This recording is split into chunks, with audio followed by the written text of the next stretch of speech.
Hey y'all, today I'm going to do a step-by-step on how I feed my sourdough starter and how I get the discard and how we're going to use it in a recipe. So let's get started. So first thing, we need to get our discard. So I'm going to feed my starter. I usually have 2 starters going at one time. And you can instead of like discarding, if you need a second starter, like you can take this one and split it, and I'll show you what I mean. So to feed my starter, let me get it over here. See, it's bubbly. I don't know if you can see really good, but it is bubbly. So I would just stir it a little bit. All right, and the reason why I have usually my numbers on here with a black magic marker, because I forget how much my jar weighs, and sometimes I forget to zero it out. So that's all that is. That's just for me. That's not necessary. Okay, I'm going to zero it out. And seeing the numbers may be kind of hard, but we'll try. So if I'm going to be baking or anything, I usually do a 1-to-1-to-1 ratio. And what that means is it's the same amount of parts for your starter, for your flour, and for your water. Okay, so I'm going to do, so when I'm keeping my, if I'm gonna bake, I usually do about 50 grams if I'm gonna bake. Now you can do less. Okay, I just overdid that because I was looking into my starter. All right, we're at 50 grams, well, 52. That's close enough. All right, so this is what's gonna be my discard, okay? All right, so I've got 52 grams of my starter. I'm gonna zero that out. I'm gonna use some distilled water. And let's see, I'm right-handed, I don't know how this is gonna work. We're gonna get 52 grams, and if it's off a gram or 2, it's okay. But we got 52 grams of water. I do my water and starter together, that way you can kind of mix it up really good. Okay, now we're gonna zero it back out, and I'm using unbleached bread flour. And we're gonna do 52 grams.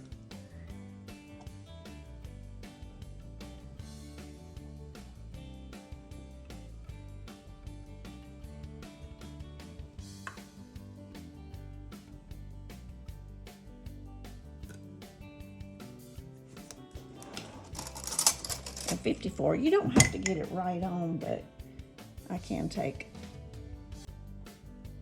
there it is. A little bit off the top. So now what I would do is I would stir this up really good. So when you mix the starter and the water together first, it's just easier to then mix up your flour in there. So we're gonna make a sourdough pizza dough. All right. So we're through with that for this one. All right, so this is our starter. So now it's fed. And I'll take my little, and I use a clean jar every morning when I feed mine every 24 hours, unless you're trying to get it, build your starter up. You can do it every 12 hours. Trying to get a lot of starter. Get it really active really quick. But I use a clean jar every morning. Okay, so now I gotta get my rubber band, and I'm gonna put it on here right where my starter is. And what this does, probably in about, depending on how warm your kitchen is, it's going to depend on how fast it rises. But it's going to rise, And when it gets doubled, that means it's very active. That's when you would want to take it and make your recipe if you're using an active starter. Now, we're going to jump over here and do our discard. So I keep a quart jar in the refrigerator, and this is my discard. You put a tight lid on it. Now, on my, I know I'm jumping back and forth, but on my starter, I set this on the counter, and it's just got the lid just like this. You want this so the gases can escape, so I just set my little cap on like that. I don't put the band on it. So, ooh, that one's ready. That's my starter. But this is my discard. So this is the other half of that starter that we didn't use. So what I'm gonna do now is I could use this in a recipe for discard. But the recipe that I'm gonna use for my sourdough pizza, it's gonna take a full cup of discard. So what I'm gonna do, I'm gonna add it to my cold discard because I don't have enough.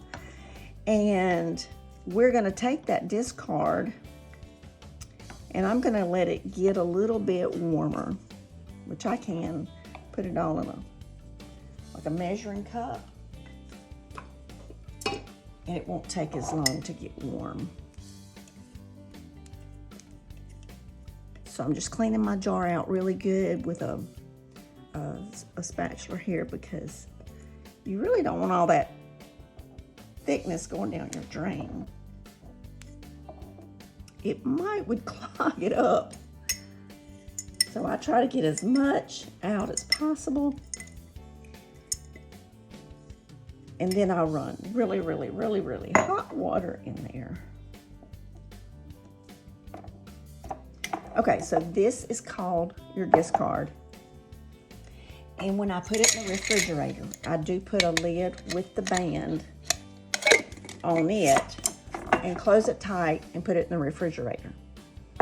Okay? So that's your discard. Now, we're gonna need a full cup of discard. Okay, now we have our starter, and this is the ingredients, and I'll have the recipe at the end of the video, but this is for our pizza dough, and so we're using the discard. And what I've got 2 bowls here. This is my flour, and so we're gonna put our wet ingredients over here in this big bowl, because this will be the bowl that we're gonna end up using to let our dough rise. All right, so I have my water. And this is a cup of discard. And we're gonna get all that goodness out of there. And I will tell you why I like to mix my dry ingredients separate to begin with. Because if you've even made recipes using yeast, salt usually kills yeast. So I learned that when I was making or learning to make yeast bread, that the salt kills yeast. So to make it where it's not as strong, I've just always mixed my flour and my salt together, and that way it doesn't seem to bother it. All right, now we're gonna put our olive oil in there. And I use a little spatula because it gets all that out. Don't want to leave any in there. I'm going to tell y'all something crazy. I had supposedly a stainless steel measuring cup, and look, it's a half of a cup. I don't know if y'all can see those drops, but I had set this down on my counter, and when I picked it up to move it, it was wet up under there. It's got a hole in it or something. I guess it's not really a hole, but it's dripping. It's like it's, I don't know, maybe thin. Okay, so I'm mixing our starter discard, my olive oil, and my water together.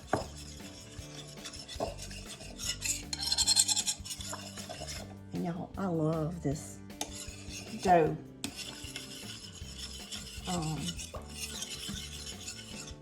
I don't know what you'd call it, dough spatula or dough mixer or whatever. I don't even get out my electric mixer. I just use that. Okay, so now for our dry ingredients, we got our flour. We'll do a teaspoon of salt. All right, we're through with that. And our sugar. Yeah, it's got some sugar in it. It's gonna be good, y'all. All right, now we're gonna whisk that up together. And with that salt being mixed in with the flour, like I said, it's gonna not bother the rise of our dough. But you gotta have salt in it, just a little bit of salt. Now we're gonna mix our flour mixture. I just got about maybe a third in there just to get it started.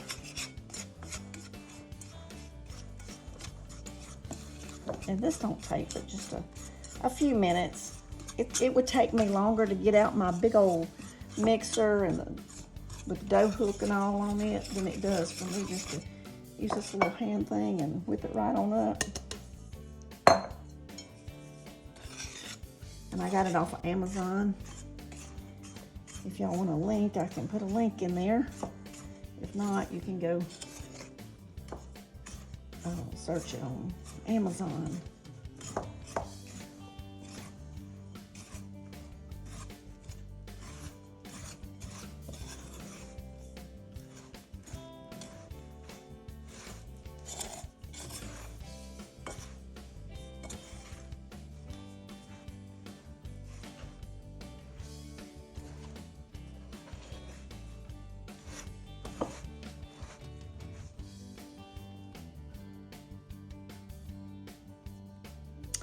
Get all this extra dough off of here.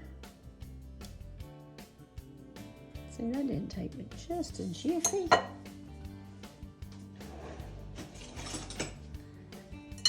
Now I'm gonna use my little scoop here. Make sure I'm getting all that flour off of the wall of the bowl. You know, some people may do it different, and that'll be good too. I just wanted to share how I do it.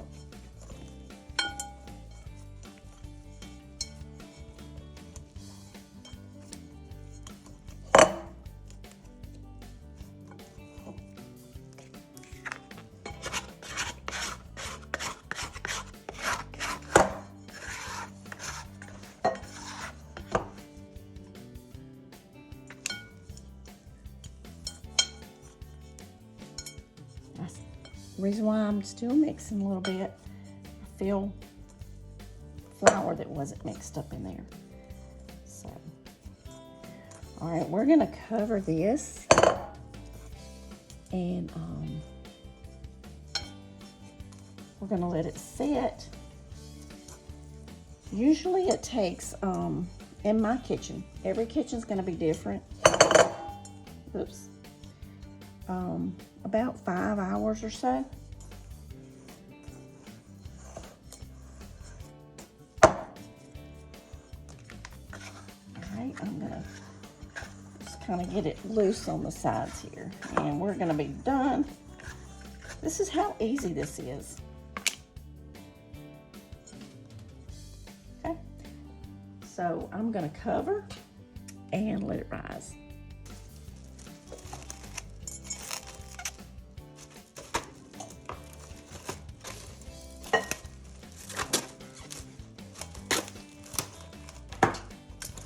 Did not want to tear. Now, I'm using saran wrap, plastic wrap, whatever you want to call it. That way my dough doesn't dry out. like when I do my bread and the yeast rolls. Sorry, y'all. And I'm sorry y'all are seeing my grapefruit up under there, but to get y'all where y'all could see, I had to do some finagling there. But anyway, I will do this in a saran cover so it doesn't dry out. It'll sit there and rise for about 5 hours. Now, like if I do my bread or from my starter without, this is discard. So from the starter, where it's got to set usually 12 hours, I'll do the saran wrap. And then, you know, after it rises that first time, then you put it in your pans and it's got to rise again. Okay, so on the second rise, this one's only going to rise one time. But on the bread where it has to rise twice, the second rise, I just cover it with like a thin cloth. And if the light was right, y'all could just about see through it. But anyway, so that's what I do. Saran wrap to keep the moisture in there and to keep it from drying out. So it'll be here for about 5 hours or so, and we'll come back and finish our pizza.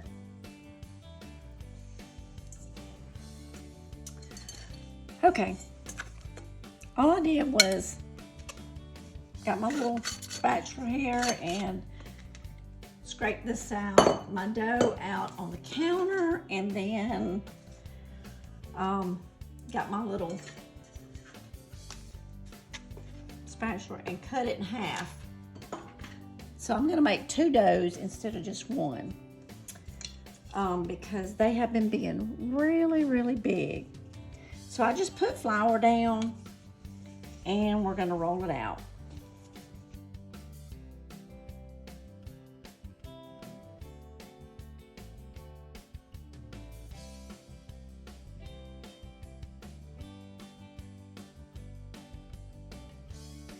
Okay, so I'm gonna get my pan and I'm gonna make a chicken pizza tonight.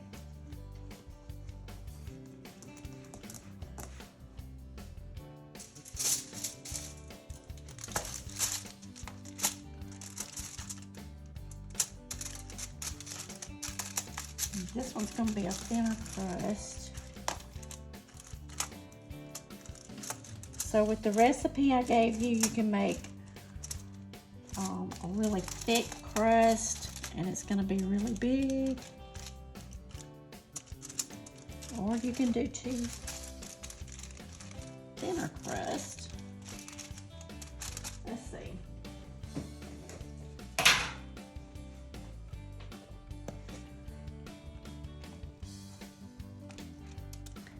We put some cheese, just like we did the other one.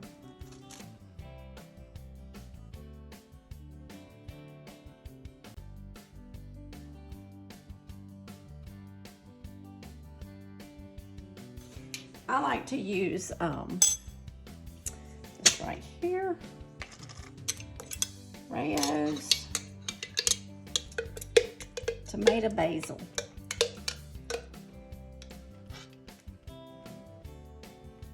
When I make spaghetti, I like to make my own spaghetti sauce. So I don't like store-bought spaghetti sauce on my spaghetti. But on my pizza, I like Rayos. So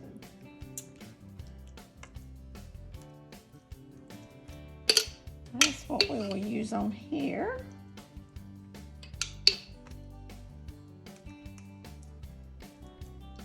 And you can make up your pizza and freeze them. You can do that.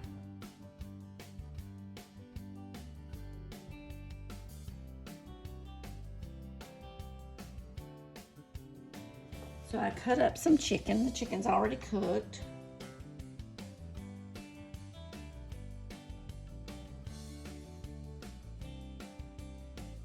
All right, we're gonna do some onions, and these are frozen. I didn't take the time to cut up an onion.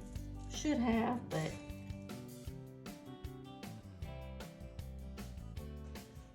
got some green bell peppers, some black olives. I cut them up a little bit finer. I'm gonna sprinkle some taco seasoning on here. This is gonna be good on that chicken.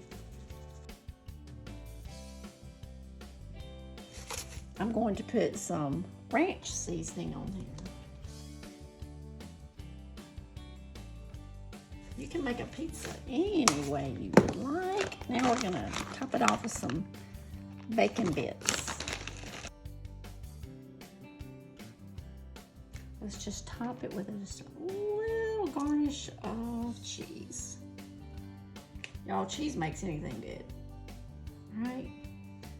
I grated up some cheddar cheese and I grated some pepper jack and just mixed it together.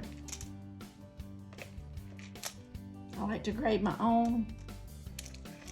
The stuff already grated has got that caking stuff to keep it from caking up on it, so I don't like that. All right, we're gonna put this in the oven and I'll show y'all what it looks like in just a few seconds.